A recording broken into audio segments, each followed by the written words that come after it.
Happy Independence Day, everybody. Well, to my fellow Indonesian, actually. So, as you can see, I'm wearing batik clothes to celebrate Indonesia Independence Day, which is in 17 August. I was planning to make this to a live premiere, but eventually the time in my job is not quite helpful. So this video is not really live. This video is being recorded at 27 July. Anyway, enough about this. And now, what I do want to talk about in Indonesia Independence Day, and which is talking about 1 year I stay or studied in Taiwan. And also, because today is an Indonesia Independence Day, so today I'm gonna do a video using bahasa Indonesia. Enak, rasanya kayak enak banget ya ngomong bahasanya sendiri gitu. Ya, jadi hari ini gue bakal bikin video tentang saya tinggal di Taiwan selama 1 tahun dan apa perasaan saya selama di sini. Nah, kita langsung aja ya ke videonya. Nah, sebelum gue ngomongin tentang kehidupan gue selama 1 tahun di sini, gue bilang dulu, gue bakal bilang alasan kenapa gue mau tinggal di Taiwan. Nah, alasan pertama gue adalah karena dulu gue sebelum gue pernah pergi ke luar negeri atau kemana-mana gitu, gue tipe orang yang nggak suka keluar rumah gitu. Gue nggak suka kalau perginya jauh-jauh gitu, nggak suka gue. Gue nggak tahu juga alasan apa, tapi kayaknya gue dulu tuh anak introvert gitu, introvert banget gue. Gue terlalu fokus ke dalam kehidupan diri sendiri gitu. Sampai sekarang masih sama sih, tapi lebih mending lah. Jadi saat keluarga gue mau pergi ke Taiwan, ya awalnya sih gue nggak terlalu semangat banget sih buat pergi ke Taiwan. Tapi beberapa hari kemudian setelah gue tinggal di Taiwan, gue langsung suka jalan-jalan gitu jadinya. Jadi itu adalah alasan kenapa gue mau pergi ke Taiwan, karena dapat pengalaman yang bagus tuh di Taiwan. Nah, sekarang kan kita udah tahu alasan gue mau tinggal di Taiwan atau mau sekolah di Taiwan. Sekarang gue bakal ceritain kehidupan gue di Taiwan sama 1 tahun. Dan sih gue belum juga nyampe sih 1 tahun sih gue tinggal di Taiwan. Soalnya karena COVID, jadi kalau pergi ke luar negeri juga emang ribet pasti kan. Nah, sebenarnya gue pergi ke Taiwan pada saat bulan November. Jadi gue mulai sekolahnya pada bulan September, sekolah di Taiwan ya.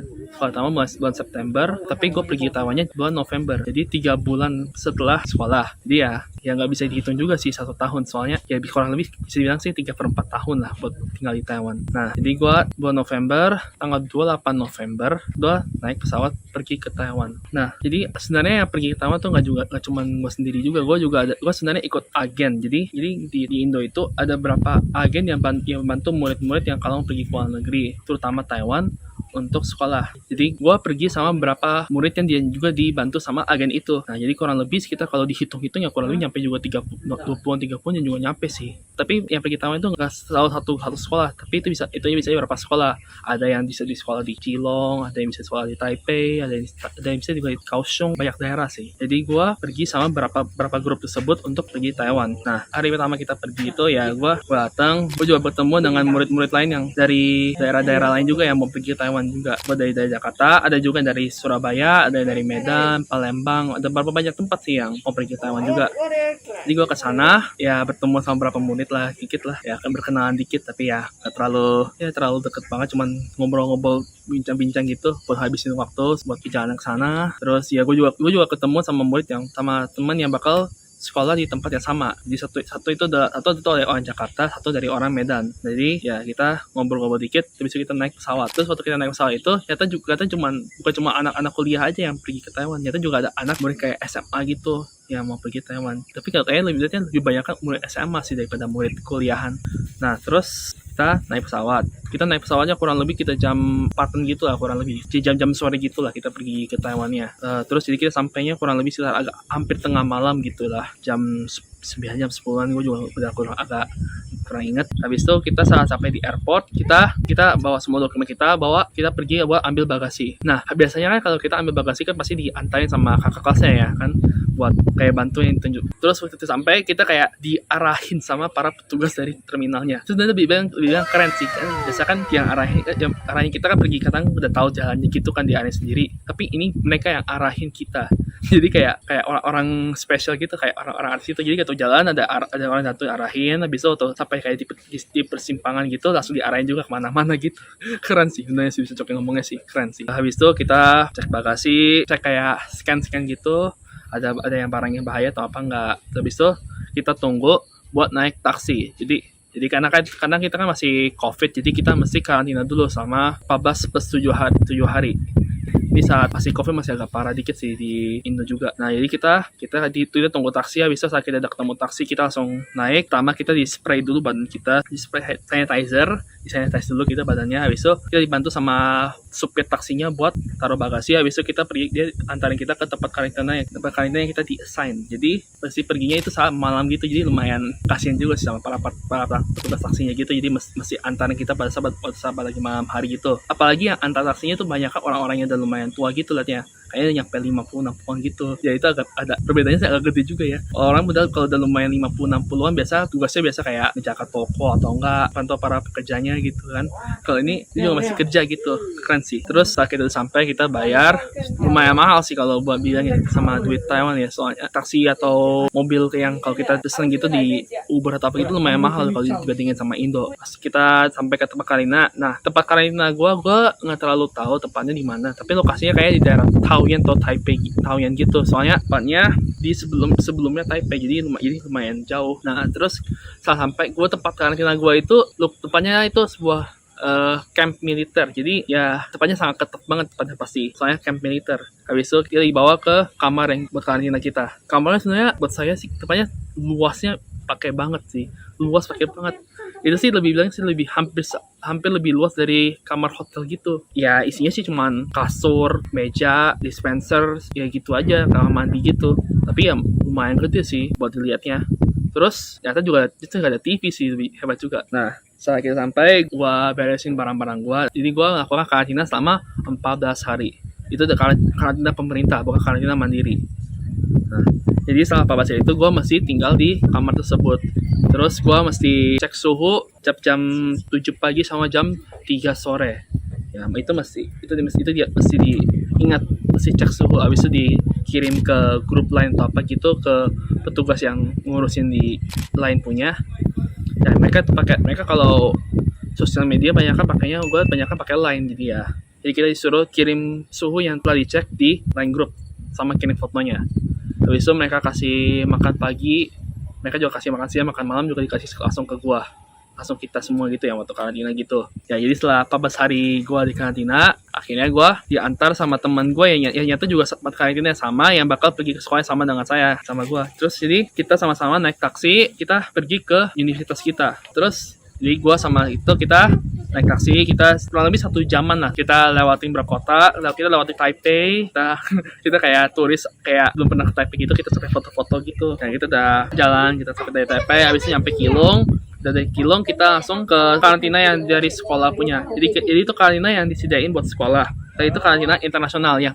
Awalnya itu sebenarnya pakai buat murid-murid yang mau tinggal di dorm internasional. Soalnya dorm internasional itu dorm yang pakai buat murid yang maunya tinggalnya kayak 2 orang gitu. Jadi lebih eksklusif kalau sebelum ada COVID itu dorm yang lebih eksklusif. Tapi gara-gara COVID mereka pakai dorm itu buat murid-murid yang bakal dipakai buat karantina. Jadi ya gua sama 3 teman gua tinggal di tempat karantina gitu, satu lantai itu punya 1 kamar mandi. Jadi 3 orang 1 kamar mandi ya masih oke lah. Nah jadi selama 7 hari itu kita hidup karantina mandiri. Kita boleh keluar, cuman kita beli makanannya kita boleh cuma buat take away, gak boleh makan di tempat sama 7 hari gitu. Setelah 7 hari kita karantina, habis itu kita dari karantina tersebut kita pergi ke sekolah kita. Jadi kita langsung masuk ke dorm kita juga, tunjukin dorm kita di mana. Nah jadi saat itu gue sampai ke dormnya tuh 1 kamar 4 orang. Tapi walaupun 4 orang, tapi masih banyak kamarnya, dormnya masih oke sih jujur aja ya. Ya soalnya gue pikirnya bakal jadi kayak 1 dorm gitu, dorm itu ada kayak tempat tidurnya itu kayak tingkat-tingkat gitu. Jadi kayak 1 tingkat 2 tingkat gitu. Tapi ternyata kita punya kasurnya sendiri sama meja sendiri. Jadi kasur di atas, meja di bawah. Jadi lebih oke saya bilangnya sih. Saya sekolah di sana, jurusan saya adalah Shipping and Transportation Management. Kalau dalam bahasa Mandarin tentunya adalah Hangguan. Nah, jurusan gue itu kayaknya itu adalah jurusan khasnya dari sekolah tersebut, kan soalnya kan di Ocean University. Jadi ya shipping itu lebih bisa dibilang satu dari jurusan spesialitas mereka. Tapi masalahnya sekarang di satu jurusan itu, satu angkatan itu cuma gue sendiri yang orang Indo. Jadi ribet kalau mau belajar bersama gitu. Jadi susah. Nah, gue masuk kelas, ternyata ada murid dari Malaysia, ada murid dari Hong Kong, ada juga murid orang Taiwan sendiri. Terus di kelas itu gue sendiri yang orang Indonesia. Jadi ya bisa dibilang awkward lah buat di situ. gua hampir gak pernah ngobrol. Tapi setidaknya ada orang Malaysia yang ngajak ngobrol gitu. Jadi gua rasanya bahagia gitu, rasanya seneng ada orang yang bukan dari Indo yang mengajak ngobrol dengan gua. Seneng banget sih. Soalnya jujur aja ya, kehidupan gua dulu gua nggak pinter ngobrol sama orang. Jadi ya, apalagi ngobrol sama orang dari luar negeri lebih susah lagi. Tapi orang Malaysia, mereka walaupun nggak terlalu pinter ngomong Inggris atau apa, mereka tetap aja ngobrol ke gua. Jadi gue rasa hati gue senang banget sih, jujur aja ya. Walaupun memiliki masalah dengan bahasa, ada language barrier, mereka tetap membuat social relationship sama orang yang dari luar negeri. Jujur aja sih, gue senang banget sih dengan itu. Ya, jadi kalau bisa bilang kalau di jurusan gue cuma kenalan banyak sama orang Malaysia. Dan sih gue punya kakak kelas juga banyak kan Indo. Tapi masalahnya ya kalau yang kakak kelas ada lumayan banyak, tapi kalau angkatan cuma gue sendiri, jadi masih agak masalah. Tapi gue dibantu sama kakak kelas yang bantu ngurusin gue selama gue di tahun pertama. Di kakak kelas itu orang Indo juga, tapi dia tahun kedua, jadi dia punya pengalaman di sekolah tersebut. Terus juga aku juga bertemu sama kakak kelas yang lain yang juga jurusannya sama. Terus ya ada yang dari tahun pertama, ada dari tahun kedua, tahun ketiga, dan juga tahun keempat. Dan mereka membantu adik kelas mereka yang baru sampai di Taiwan untuk kayak kasih tahu belajarnya kayak gimana atau bagaimana kehidupan mereka susah tahun pertama gitu. Nah, kadang juga mereka bantuin juga murid yang bukan sejurusan sama mereka. Soalnya kan nggak mungkin kan semua anak Indo yang jurusannya semuanya sama-sama semua. Soalnya ada juga jurusan yang mereka nggak ada kakak kelas yang Indo. Jadi ada yang mereka punya masalah kalau mereka cuma dibiarin sendiri merasakan kehidupan mereka di sekolahnya. Jadi ya kita anak Indo kalau di sini di sekolah itu kita take care of each other lah. Terus sekarang saya bicarakan tentang pelajaran gua. Jadi di jurusan gua punya pelajaran. Ada pelajarannya ada Inggris, kalkulus, Mandarin, ekonomi, akuntansi, hukum, tentang transportasi laut. Di transportasi ada dua, ada yang laut, ada yang khusus cuma laut, ada transportasi yang buat satu banyak macam gitu. Nah, jadi gue punya, jadi ada 8 pelajaran yang wajib yang dikasih dari jurusan tersebut.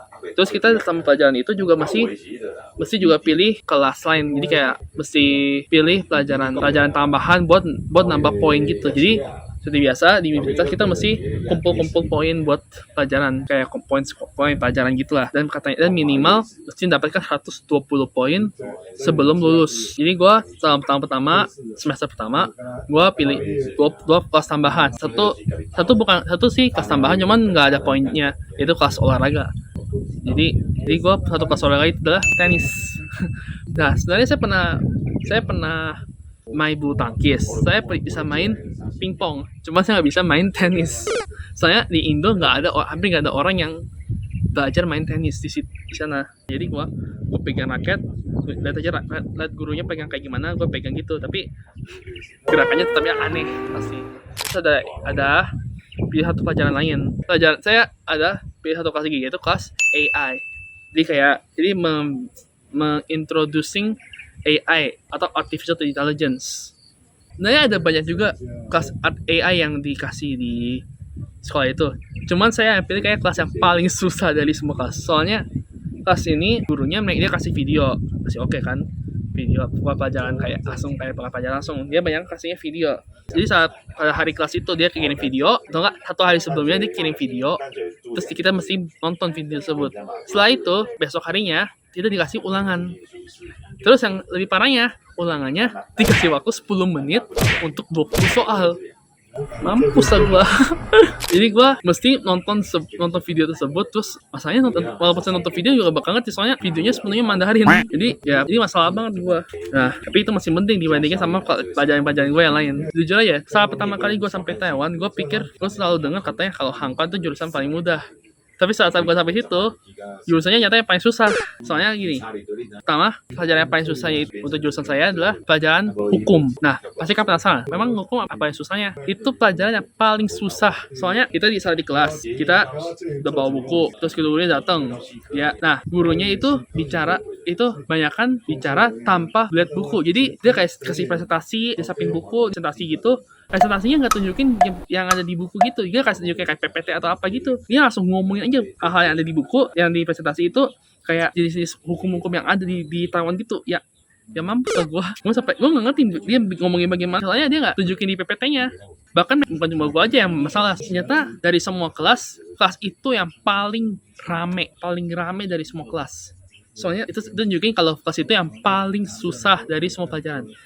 Karena semakin ramai kelas yang ada, menunjukkan betapa susahnya pelajaran tersebut. Jadi ya, nilai dari soal hukum gua hancur banget. Soalnya ya mau gimana lagi, baru tahun pertama, tapi Mandarinnya kan bukan artinya bagus banget, hebat banget kan. Jadi ya gitulah. Terus kalau bilangnya buat yang kedua, pelajaran tentang transportasi yang umum. Dia juga hampir sama dengan yang pelajaran hukum.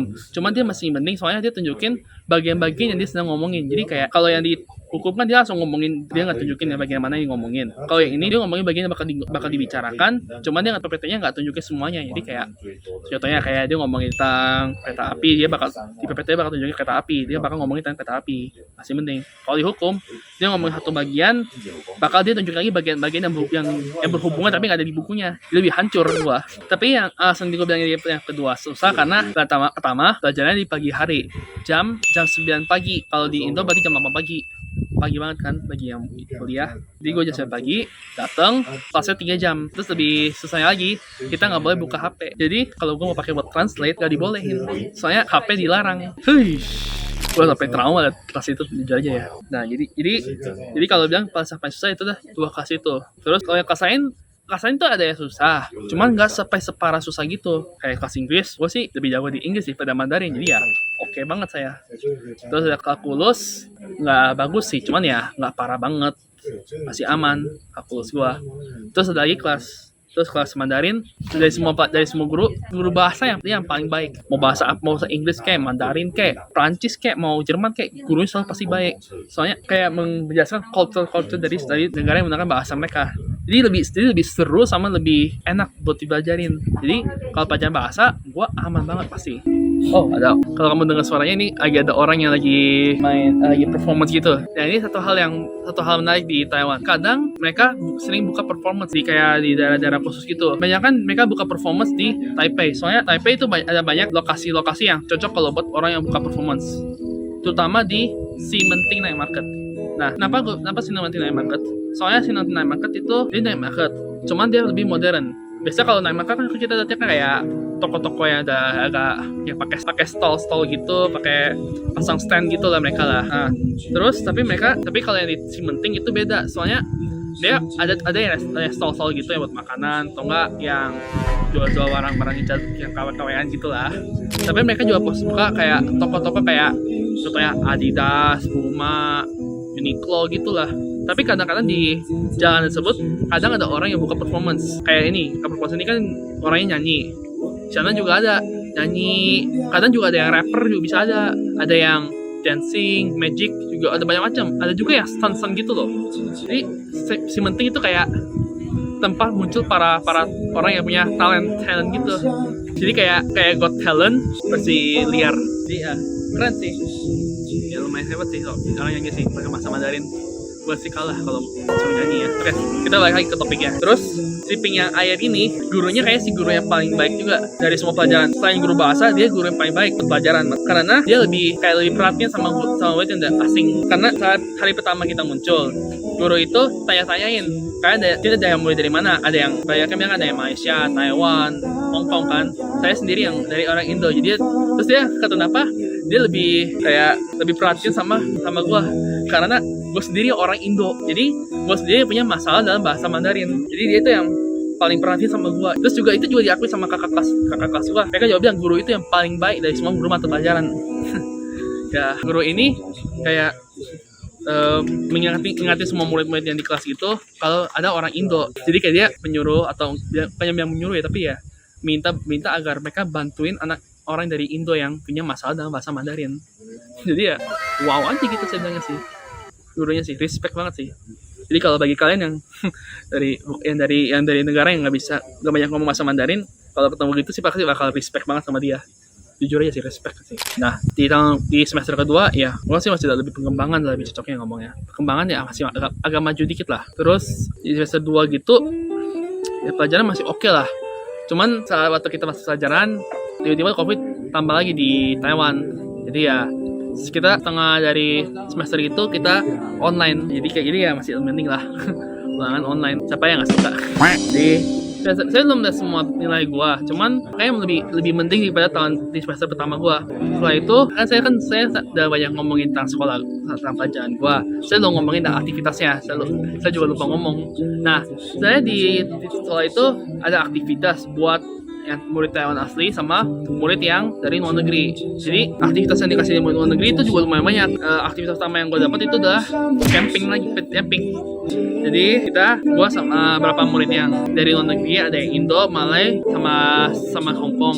Kita sama-sama pergi sana. Tapi setelah sampai ke tempat yang lokasi buat camping, kita pergi ke dia kayak night market, cuman di versi versi terang. Kita sana bisa bilang itu yang lebih lokal sih, lebih cocok, kayak tradisional banget marketnya. Ada kebanyakan stand-standnya itu dari rumah. Sebenarnya hampir semuanya night market tuh banyakan di rumah-rumah gitu. Cuman ya bisa dibilang sih sama aja lah. Terus kita ada nikmatin gitu. Terus di sana juga ada restoran yang jual tahu bau, dan ya pasti lah gue beli dong. Apa lagi? Gue kan pencinta tahu gitu. Kayak sih tahu bau banyak yang nggak suka karena baunya. Cuman kalau nggak cium baunya sih rasanya sih mantap sih, enak sih.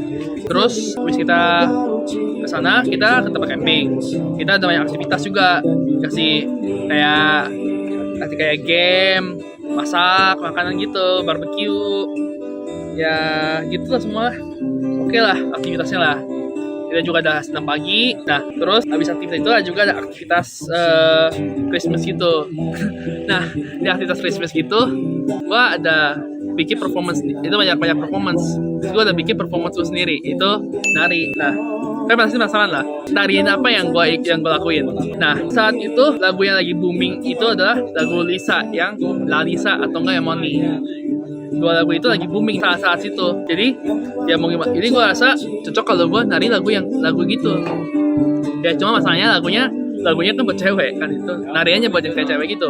Jadi ya susah bagi gue. Tapi ya setidaknya ya dari para penontonnya sih dapat good review lah dari mereka lah. Mereka kasihan sama gue, udah susah payah latihan gitu. Ya nggak apalah, gue juga agak hancur sih di tariannya, nggak terlalu bagus juga. Setidaknya mereka respect lah sama orang-orang gitu. Ya, tapi juga yang performance itu nggak cuma gue aja, ada juga performance yang nyanyi, juga ada yang performance kayak gue juga nggak tahu sih ngomong kayak gimana performance-nya, cuman keren sih. Nah, abis performance itu, nah kan itu kan hari libur. Nah, banyak kan murid-murid yang dari luar negeri gitu, mau Indo, Malaysia atau apa, kayak mereka selalu saat kayak summer atau winter gitu, mereka selalu cari part time. Nah, alasannya karena mereka mau cari duit ya kan. Soalnya banyak kan murid-murid di sini kalau sekolah itu banyak kan mereka pentingin duit dulu, baru pentingin sekolah. Jadi banyak kan di sini bilangnya kalau mereka bakal sekolah sampai tahun ke-5. Kan biasanya 4 tahun kan. Tapi kalau kita yang nilainya kurang cukup, bakal tambah 1 tahun lagi. Jadi banyak kan kayak gitu para muridnya. Ya, pasti enggak. Gue sih beda, gue sih harap gue bisa lulus dalam 4 tahun. Terus setelah itu jadi di winter ya keliling-keliling lah. Gue pasti banyak kelilingnya ke Taipei, soalnya ya paling deket sih itu 1 jam dari tempat gue ke situ. Ya gue ke Taipei ya lumayan banyak ke tempatnya lah. Gue ada yang ke Taipei Zoo, ada juga ke Taipei 101, ada juga ke hall gitu, apa museum gitu, yang kayak ada museumnya Sun Yat-sen atau enggak Suci gitu. Gue juga ada kunjungin night market punya. Jadi tapi gue nggak tahu berapa banyak ya night marketnya, cuman yang gue tahu sih ada 2, ya Ximending yang saya ngomongin, sama Shilin night market. Nah, Shilin night market itu kayak night market biasa, cuman bisa dibilang sih lebih itu gede juga tempat night marketnya, soalnya ya mereka tuh lokasinya itu satu garis gitu. Cuma satu garis itu lumayan panjang satu garisnya. Terus yang di bagian yang kayak di starting point gitu ada kayak gedung gede, itu yang kayak buat pasar biasa lah. Mereka pakai juga buat yang kayak night market. Jadi kalau saya bilang kalau kayak mau cari night market yang berguna makanan, kesilin boleh. Tapi kalau kayak mau cari kayak performance atau apa gitu ya, yang modern gitu, boleh pergi ke Ximending. Terus ya Taipei sih lebih cocok ke daerah modern, jadi gak terlalu banyak juga yang bisa dilihat gitu. Sebenarnya di Keelung ada tempat lain, di Keelung ada juga tempat atraksi gitu, cuman ya mereka kebanyakan buka di summer. Terus sekarang kan gue di summer kan lagi kerja, jadi nggak bisa lihat, gue nggak bisa pergi sana. Terus selain itu di Taipei juga ada satu tempat yang gue paling tertarik lihat, yaitu Cat Village. Gue itu pecinta kucing. Di keluarga gue cuma gue sendiri yang pecinta kucing. Banyak kan pada sukanya anjing. Bukan artinya mereka semua mau pelihara anjing ya, tapi mereka lebih suka guguk gitu lah. Tapi gue sendiri yang suka kucing. Jadi gue ada satu kesempatan pergi ke sana, ke Red Cat Village. Cuman ya agak sedikit sedih sih, soalnya tempatnya ya cuman ada kucingnya aja. Tempatnya oke, tempatnya biasa aja, nggak ada apa-apa. Cuman adanya cuma kucing. Jadi ya agak sedikit kecewa lah gue lah, soalnya nggak ada apa-apa gitu. Gue sih ngeharapnya ada kayak setidaknya ada kayak atraksi gitu yang berhubungan kucing kayak atau apa kayak ya mereka kasih kita sih kasih makanan buat kucing sih, yang buat kita kasih videoin. Gue juga ada pernah kasih makanan buat kucing ya. Lucu sih jujur aja ya. Kayak ada pengalaman lah begitu lah. Oke lah. Kalau kayak melihat kucing sih boleh, cuman kalau buat tinggal lama gitu sih nggak bakal cocok sih, soalnya cuma kucing aja gitu. Terus, nah kan saya kan udah setelah sekolah gitu, saya kan sekarang lagi kerja nih. Nah sekarang saya lagi kerja ya sekarang ya. Saya sekarang kerja di Taoyuan. Nah sebenarnya ada beberapa hal yang menarik di Taoyuan gitu. Yang menarik itu maksudnya menarik ada yang bagus, ada yang juga yang nggak terlalu bagus. Nah hal yang menarik yang agak bagusnya adalah di sini lumayan banyak juga sih tempat-tempat yang buat dikunjungin. Tapi banyak kan tempat-tempat dikunjungi itu adalah tempat yang berhubungan dengan lingkungan gitu. Kayak maksudnya tempatnya banyak kan yang tua-tua gitu. Cuman tuanya kayak taman-taman gini. Jadi ya kalau saya bilangnya buat pengalaman, saya boleh sih kayaknya oke lah buat kalau buat foto-foto atau apa boleh lah, video gitu lah. Cuma kalau buat kayak udah buat turis gitu kayaknya pasti agak bosan kalau cuma kayak pemandangan teman-teman gitu. Sedangkan hal spesial yang nggak terlalu bagus itu adalah di Taoyuan itu kayaknya itu lebih cocok buat tempat kerja, karena mereka di Taoyuan itu tempat yang buka pabrik itu. Jadi gua kerjanya itu kerja pabrik. Jadi Taoyuan itu khusus buat kalau kalian mau cari kerja di atau di sekolah, banyak kan pada carinya kerja yang kayak pabrik itu. Jadi mereka banyak kerja di Taoyuan. Makanya Taoyuan itu cocok kayak daerah-daerah pabrik, bukan tempat kayak buat cari keliling-keliling gitulah. Tapi juga satu lagi hal yang menariknya itu adalah di Taoyuan itu gak banyak orang yang bisa ngomong Inggris, jadi ribet juga bagi yang gak bisa ngomong Mandarin. Soalnya banyak orang di sini itu gak pintar ngomong Inggris dari semua daerah dari Taiwan ya. Kayak dari Taiwan yang paling gak terlalu jago ngomong Inggris, makanya jadi kalau lo kerja di sini agak ribet.